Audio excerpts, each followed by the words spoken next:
احتجاج کی کال اور لوگوں کو لانے والوں کے خلاف کارروائی ہوگی۔ وزیر داخلہ محسن نقوی کی میڈیا سے گفتگو، کہا جن لوگوں نے کال دی وہ سب پولیس اہلکار کی شہادت کے ذمہ دار ہیں۔ گولی کا جواب گولی سے دے سکتے تھے لیکن تحمل کا مظاہرہ کیا۔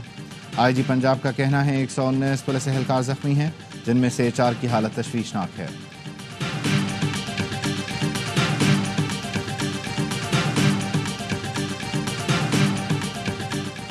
شرپسندوں کے ہاتھوں شہید کانسٹیبل مبشر بلال کی نماز جنازہ ادا۔ وزیر داخلہ محسن نقوی سمیت اعلیٰ حکام نے نماز جنازہ میں شرکت کی۔ شہید کو آبائی علاقے میں سپرد خاک کیا جائے گا۔ اور پی ٹی آئی کارکنوں کی سنگجانی ٹول پلازہ پر سرکاری سامان چوری کرنے کی ویڈیو سامنے آ گئی۔ پی ٹی آئی کارکن سرکاری کمپیوٹر اور دیگر قیمتی سامان ساتھ لے گئے۔ پرتشدد مظاہرین نے پولیس کی گاڑی بھی جلائی۔ پرتشدد کارروائیوں اور توڑ پھوڑ کی متعدد ویڈیو سامنے آ چکی۔ سی سی ٹی وی کی مدد سے شرپسندوں کی شناخت جاری ہے۔ ملک جب ترقی کرنے لگتا ہے شرپسند جلاؤ گھیراؤ شروع کر دیتے ہیں۔ 9 مئی کو فساد کرنے والے دوبارہ پرتشدد کارروائیاں کر رہے ہیں۔ کانسٹیبل مبشر ایک ایسے گروہ کے ہاتھوں شہید ہوئے جو ملک کی ترقی کا دشمن ہے۔ وزیر اعظم شہباز شریف کی شہید پولیس اہلکار مبشر کے اہل خانہ سے تعزیت، ملوث افراد کی فوری نشاندہی کر کے قرار واقعی سزا دلانے کی ہدایت۔ اور بیلاروس کے صدر الیگزینڈر لوکاشینکو اسلام آباد پہنچ گئے۔ وزیر اعظم شہباز شریف نے نور خان ایئر بیس پر مہمان صدر کا پرتپاک استقبال کیا۔ بیلاروس کے صدر نے طیارے سے اترتے ہی وزیر اعظم کو جپھی ڈالی۔ معزز مہمان کو 21 توپوں کی سلامی دی گئی۔ مہمان صدر 3 روزہ دورے پر پاکستان آئے ہیں۔ صدر آصف علی زرداری اور وزیر اعظم سے ملاقات کریں گے۔ بیلاروس اور پاکستان کے درمیان تعاون بڑھانے کے لیے مفاہمتی یادداشتوں پر دستخط ہوں گے۔ بیلاروس کے وزیر خارجہ کی نائب وزیر اعظم اور وزیر خارجہ اسحاق ڈار سے ملاقات، علاقائی صورتحال سمیت مختلف امور پر تبادلہ خیال، مختلف معاہدوں اور مفاہمتی یادداشتوں پر دستخط۔ وزیر دفاع خواجہ آصف سے بیلاروس ملٹری انڈسٹری کے وزیر مملکت کی ملاقات، دفاعی پیداوار کے شعبے میں تعاون سے متعلق تبادلہ خیال، 2 طرفہ تعاون کو مضبوط بنانے کے لیے مل کر کام کرنے پر اتفاق۔ وزیر تجارت جام کمال نے بیلاروس کے وزیر توانائی کے ساتھ بزنس فورم کی مشترکہ صدارت کی۔ جام کمال کا کہنا تھا 2 طرفہ معاہدوں سے تجارت کو فروغ ملے گا۔ بیلاروس کے وفد کی SIFC حکام سے بھی ملاقاتیں۔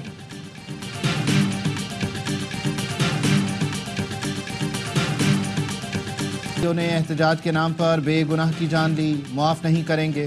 پہلے بھی ایک کانسٹیبل کو شہید کیا گیا، اب پھر خونخواری کا مظاہرہ کیا گیا۔ کیا عوام کے جان و مال کی حفاظت کی ڈیوٹی کرنے والے کسی کے بیٹے نہیں؟ عوام پوچھتے ہیں احتجاج کے نام پر خون بہانے کا سلسلہ کب بند ہوگا؟ اسلام آباد، راولپنڈی اور مری میں کل بھی تعلیمی ادارے بند رہیں گے۔ اسلام آباد میں راستوں کی بندش نے سبزی منڈیاں سنسان کر دی۔ سبزیوں کی قیمتیں آسمان پر، ٹماٹر 250 سے بڑھ کر 450، پیاز 200 اور آلو 130 سے 200 روپے کلو پر جا پہنچا۔ لاہور میں بھی سپلائی متاثر ہونے سے قیمت میں اضافہ۔ جڑواں شہروں میں پیٹرولیم مصنوعات کی قلت کا خدشہ، راستے بند ہونے سے پمپس تک رسائی ممکن نہ ہو سکی۔ آئل ٹینکر کانٹریکٹر ایسوسی ایشن کا انتظامیہ سے راستے کھولنے کا مطالبہ، کہا راستے نہ کھولے گئے تو کل سے پیٹرول پمپ مکمل طور پر بند کر دیں گے۔ وزیر خزانہ کا کہنا ہے اپوزیشن کے احتجاج سے وفاق کا یومیہ 190 ارب روپے کا نقصان ہوتا ہے، صوبوں کے نقصانات اس سے زیادہ ہیں۔ اسلام آباد D Chowk per P T I YouTubers اور سوشل میڈیا ایکٹیوسٹ کو گرفتار کرنے کا فیصلہ۔ YouTuber social media activist police حکمت عملی سے لیڈرشپ کو آگاہ کر رہے تھے۔ اسلام آباد میں CIA سینٹر کو سب جیل قرار دینے کا نوٹیفیکیشن جاری۔ دفعہ 144 کی خلاف ورزی پر PTI رہنماؤں اور کارکنوں پر مختلف شہروں میں 32 مقدمات درج۔ راولپنڈی کے 2 اور گجرانوالہ کے 1 مقدمے میں بانی PTI اور اہلیہ بھی نامزد۔ ٹیکسلا کے مقدمے میں عمر ایوب، علی امین گنڈاپور، حماد اظہر اور اسد قیصر نامزد۔ مقدمات میں دہشت گردی اور کار سرکار میں مداخلت کی دفعات شامل ہیں۔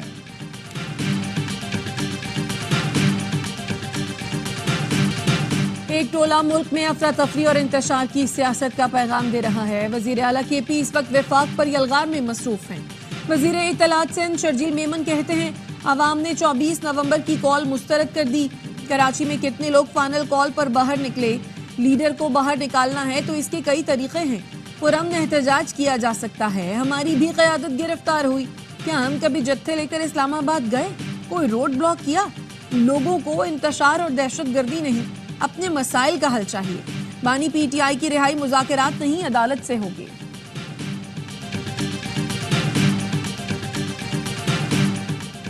جوڈیشل کمیشن نے سندھ ہائی کورٹ میں آئینی بینچوں کے لیے 9 جج نامزد کر دیے۔ چیف جسٹس یحییٰ آفریدی کی زیر صدارت اجلاس کا سپریم کورٹ نے اعلامیہ جاری کر دیا۔ ججوں کے ناموں کی منظوری 11/4 کے تناسب سے دی گئی۔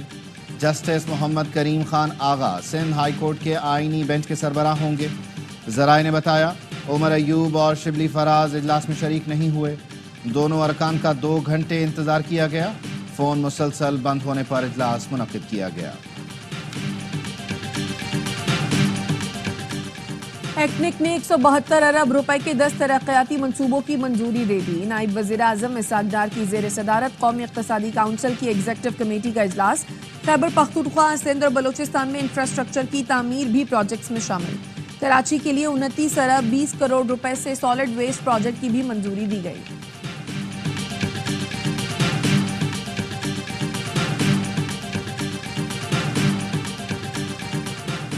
صحافیوں کو ہراساں کرنے سے متعلق پریس ایسوسی ایشن کی درخواست پر سماعت۔ سپریم کورٹ آئینی بینچ نے صحافیوں کو جاری نوٹسز اور تحقیقات پر ایف آئی اے سے تفصیلی رپورٹ طلب کر لی۔ وکیل نے کہا ایف آئی اے کی جانب سے تقریباً 60 صحافیوں کو نوٹسز جاری کیے گئے۔ جسٹس محمد علی مظہر کے استفسار پر وکیل نے بتایا ہائی کورٹ نے پیکا ایکٹ کے سیکشن کو ختم کر دیا تھا۔ ایڈیشنل اٹارنی جنرل نے کہا صحافیوں کو جاری کردہ نوٹسز بھی ختم ہو چکے۔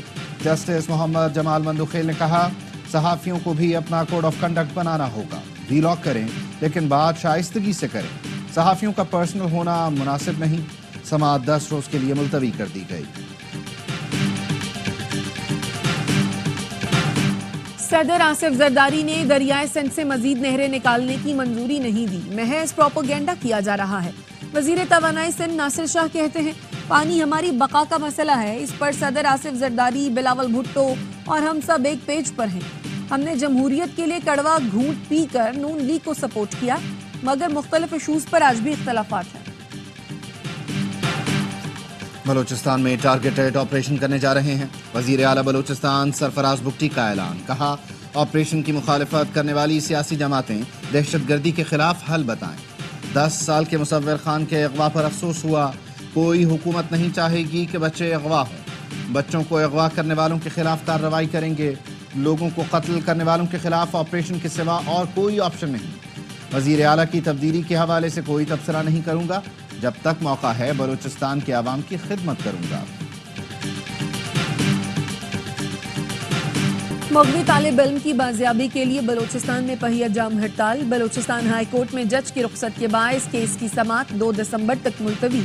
وکیل نے کہا بچے مصور کاکڑ کے اغوا کو 11 روز گزر گئے مگر بازیاب نہیں کرایا جا سکا۔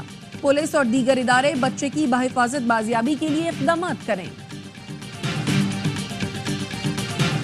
خرم میں سیز فائر کے باوجود مختلف علاقوں میں کشیدگی برقرار، تعلیمی ادارے بند، کھانے پینے کی اشیاء اور ایندھن کی قلت ہو گئی۔ مقامی لوگوں نے بتایا حکومتی وفد نے عمائدین سے ملاقاتوں کے بعد سیز فائر کا اعلامیہ جاری کیا تھا۔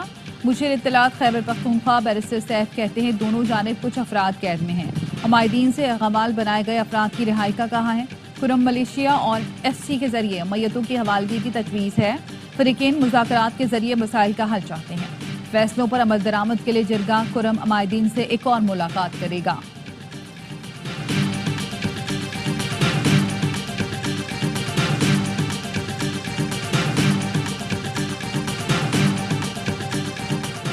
پنجاب حکومت نے اسموگ کے باعث عائد پابندیوں میں مزید نرمی کر دی۔ لاہور، گوجرانوالہ، ملتان، فیصل آباد میں تعمیراتی کام کی اجازت دے دی گئی۔ زگ زیگ ٹیکنالوجی پر بھٹے بھی کام کر سکیں گے۔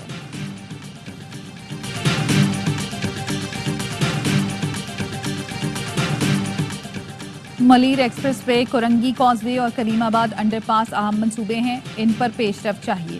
وزیر اعلیٰ سندھ مراد علی شاہ کی میئر کراچی کو ہدایت، کہا کریم آباد انڈر پاس کو جلد مکمل کروائیں۔ وزیر بلدیات کورنگی کاز وے پل پر کام تیز کروائیں۔ وزیر اعلیٰ نے ملیر ایکسپریس وے فیز 1 کا کام 25 دسمبر تک مکمل کرنے کی ہدایت کر دی۔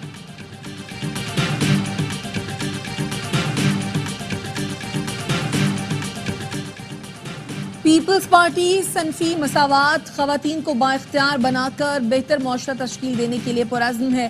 بلاول بھٹو کا خواتین پر تشدد کے خاتمے کے دن پر پیغام، کہا شہید بے نظیر بھٹو خواتین کے حقوق کی ورلڈ آئیکن ہے۔ صدر آصف زرداری کی خواتین کی ترقی و بہبود کے لیے اقدامات بھی تاریخی ہیں۔ حکومت سندھ نے گھریلو تشدد کی روک تھام تحفظ ایکٹ 2013 جیسے قوانین بنائے۔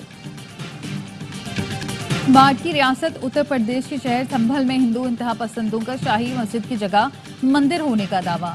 عدالت نے مغل دور سے قائم مسجد کے اعتراف سروے کا حکم دے دیا۔ عدالتی فیصلے پر مسلمانوں کا احتجاج۔ پولیس کی اندھا دھند فائرنگ سے 3 مسلمان شہید ہو گئے، 24 افراد زخمی۔ پولیس نے خواتین سمیت 20 سے زائد مسلمانوں کو حراست میں لے لیا۔ غزہ میں اسرائیلی فورسز کے حملوں میں مزید 40 فلسطینی شہید۔ نصیرات پناہ گزین کیمپ میں مسجد پر بمباری سے 6 فلسطینی شہید ہوئے۔ حماس نے رفح میں اسرائیلی فوجی گاڑی کو راکٹ سے اڑا دیا، متعدد اسرائیلی فوجی ہلاک۔ حزب اللہ کا اسرائیل میں فوجی مرکز پر راکٹ حملہ، 11 فوجی زخمی۔ اسرائیل کے لبنان پر حملے تیز، بیروت میں مزید 84 لبنانی شہید۔ اسرائیلی میڈیا نے دعویٰ کیا اسرائیل اور حزب اللہ لبنان میں جنگ بندی پر رضامند ہو گئے۔ ایران کے رہبر معظم خامنائی کا صہیونی دہشت گرد نیٹ ورک پر مقدمہ چلانے کا مطالبہ۔ خامنائی کے سینئر مشیر لاریجانی نے ایک انٹرویو میں اعلان کیا ایران اسرائیل کو جواب دینے کی تیاری کر رہا ہے۔ اسرائیل کے اس دعوے کو بھی مسترد کر دیا کہ حزب اللہ کے ہتھیار تباہ کر دیے گئے ہیں۔ ترکی کے انطالیہ ایئرپورٹ پر خوفناک مناظر، روس کے سخوئی سپر جیٹ مسافر طیارے کے انجن میں اچانک آگ بھڑک اٹھی، طیارے کو ہنگامی لینڈنگ کرنا پڑی۔ طیارے میں سوار 89 مسافروں سمیت تمام 100 افراد کو بحفاظت نکالا۔ پاکستان کا زمبابوے کے خلاف سیریز میں واپسی کا مشن، دوسرا میچ جیت کر سیریز میں کم بیک کرنا ہوگا۔ پہلے میچ میں زمبابوے نے پاکستان کو اپسٹ شکست دی۔ میزبان ٹیم ڈک ورتھ لوئس قانون کے تحت 80 رن سے فاتح قرار پائی۔ 3 میچوں کی سیریز کا دوسرا مقابلہ کل ہوگا۔ بھارت نے آسٹریلیا کو پرتھ ٹیسٹ میں دھول چٹا دی، 295 رنز کے بھاری مارجن سے فتح یاب۔ 534 رنز کے تعاقب میں آسٹریلوی ٹیم 238 رنز بنا سکی۔ بھارتی ٹیم نے پہلی اننگز میں 150 پر آل آؤٹ ہونے کے بعد شاندار کم بیک کیا۔ جسوال نے 161 اور وراٹ کوہلی نے 100 رنز بنائے۔ بھارتی کپتان جسپریت بمراہ 8 وکٹیں لے کر مین آف دی میچ قرار پائے۔ بیٹا بڑا ہوگا تو بتاؤں گا پرتھ میں ہم نے کس طرح آسٹریلیا کو ہرایا۔ بھارتی کپتان جسپریت بمراہ کہتے ہیں انگد بھی گراؤنڈ میں موجود تھا، اس کو بھی کرکٹ کی سمجھ نہیں، جب سمجھ آئے گی تو معلوم ہوگا اس کے والد نے کتنا بڑا میچ جیتا۔